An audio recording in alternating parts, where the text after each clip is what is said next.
By the time you finish watching this report, you'll realize, Africa is not sleeping anymore. Something is stirring. And in the heart of West Africa, in the proud land of Senegal, a storm is rising against the ghosts of colonialism. President Faidey May has finally taken a stand.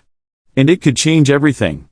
Camera zooms into the bustling streets of Dacar, the capital of Senegal.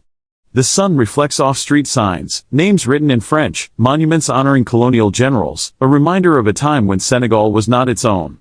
For decades, these names lingered like scars on a proud nation's skin. But not anymore. For years, President Faidey May walked a diplomatic tightrope, balancing relations with France while facing growing calls at home to sever colonial ties once and for all. In 2024, he even visited Paris to talk about deepening ties. At the time, critics labeled him indecisive. But something has changed.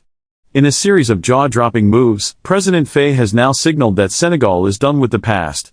The turning point? It wasn't loud. It wasn't violent. It was symbolic. A declaration wrapped in the renaming of streets and monuments, quiet but thunderous. A few weeks ago, Faye's administration unveiled a sweeping national campaign to rename streets and public squares, replacing colonial titles with names of Senegalese heroes. At first glance, it may seem cosmetic.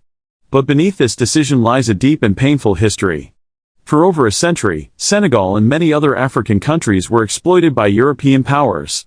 Even after independence, the ghosts of colonial rule stayed behind, in language, in architecture, in the very names on the street corners. A 2019 study found that 60% of Dakar's political and administrative districts still bears names of French colonial rulers, governors, and writers.